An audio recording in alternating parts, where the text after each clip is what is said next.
who was on her way to work. And as she tried to tell them, listen, I'm a U.S. citizen, they would not listen, and she was taken into custody. We also heard about just the conditions, the horrific conditions that human beings are being kept in, the unsanitary conditions. But here's the reality. We went to L.A. I've been to Chicago to hear stories about, how much force is being used when people are being detained. But, I can go right home. And I know the stories of my constituents. I know about a young lady who's only 21 years old and had consistently showed up to her appointments, and she was nabbed at one of those appointments. Stop scrolling. Representative Jasmine Crockett just dropped a truth bomb in Congress, and it's going viral. She said it loud and clear. Immigrants aren't the threat. White supremacists are. And guess what? The GOP lost it. We've got the leaked footage of Republicans trying to shut her down. Some other things. Feel free to get graphic. Well, I mean, there were allegations that because they were actually depriving them of water, that they literally were having to drink their own urine. This can't be America. But obviously, in Trump's America, this is exactly what he wants. And the idea that one person can get out of line and commit such a horrific crime as shooting two National Guardsmen that never, ever asked to be here. In fact, we know the young lady that lost her life, specifically, we're saying that this is a waste of time, but now you want to go against every single immigrant. That doesn't make sense. And it's frankly not who we are, because if that's the case, let's talk about the white supremacists and how many of them need to be kicked out of this country, because I can guarantee you I can track down more crimes that they've committed, because overall immigrants have a lower crime committal rate than white supremacists. But we don't want to talk about that in this country. I mean, the FBI has for years said that homegrown terrorism is actually a much bigger issue than anything from any other country.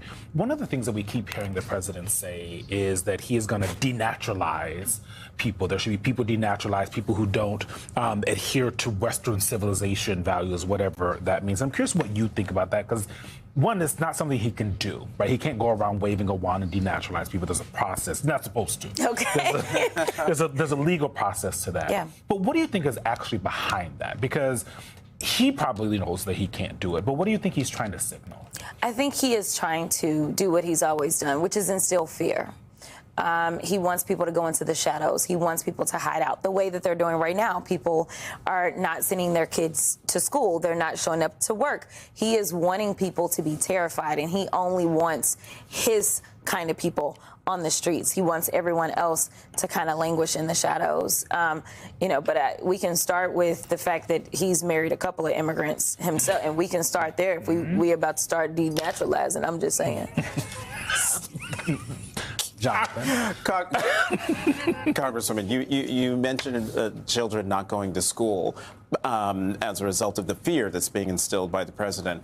That's something that we should be talking more about, and that's children who are being caught up in all of this. ProPublica had a story out on Monday. ICE sent 600 immigrant kids to detention in federal shelters this year. It's a new record. In a majority of the cases we examined, kids ended up in shelters in ways government officials say they never would have in the past, after routine immigration court hearings or appointments, or because they were at a home or a business when immigration authorities showed up to arrest someone else. Once children are in shelters, the government is making it harder and harder for relatives or other adults who act as sponsors to get them back. The average length of stay has grown to nearly 6 months, up from 1 month during the presidency of Joe Biden, public data shows. Yeah. This is the pro-life party. I just want to be clear. This is the party that says that, they care so much about life until life actually shows up at their front door. And this is also the party that supposedly is about Christianity. And I just imagine what they would have done to a little baby Jesus. But that's a whole other issue. It is really so heartbreaking. We know that under the prior Trump administration, it was the children in cages. So for me, expecting them to do better by children was not one of the things that was on my bingo card. I never expected them to do better. I expected them to do worse. And frankly, that is what they have done with this entire administration, is they have made everything worse. Like, it was bad the first time, so bad that he got kicked out of office. And then, unfortunately, America got amnesia, and somehow he ended up back in office. And now he is literally terrorizing everyone, from children that are born in this country to children that aren't born in this country to adults. It is really sickening. And if we are really going to get back to where we are truly great in this country, it is going to take really looking at your neighbors and seeing their humanity. He was able to dehumanize people during the election, whether it was trans folk or whether it was the immigrant. He dehumanized. And if you study anything about the Nazis, that is where it all starts, is the dehumanization. And none of us should be sitting by, even if we're not trans, even if we're not an immigrant. You have to understand that the dehumanization will come in for black folk. It will come in for women. It will come in for everyone. And that is why we unfortunately got here. But if we recognize where we went wrong, hopefully we can get back on track and recognize that our strength lies in our unity, because there's so many more of us than there are of them, this hateful, venomous regime that we're living under right now.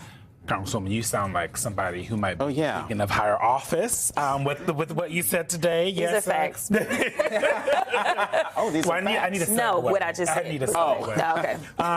You reportedly told CBS News Texas that you would make a decision about whether or not you were going to run for Senate by Thanksgiving. Thanksgiving's over. Thanksgiving's over.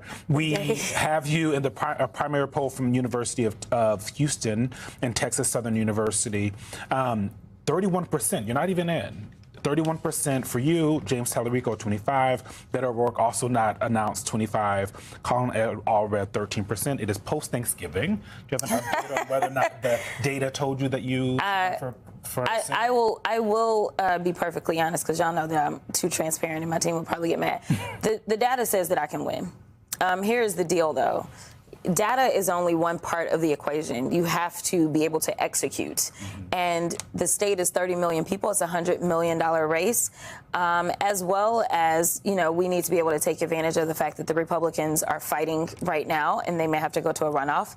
And we also need to make sure we have what I consider to be a strong slate, people that can also raise money, people that also have kind of different groups of people that are attracted to them. Crockett didn't just speak, she declared war. And here's the kicker. Insiders tell us white supremacist groups are already plotting retaliation. Smash that like button right now and subscribe if you want to be the first to see the follow-up we're dropping tomorrow. Ring that bell so YouTube pushes it to you before they try to censor it. Do not miss what happens next. Stay decoded.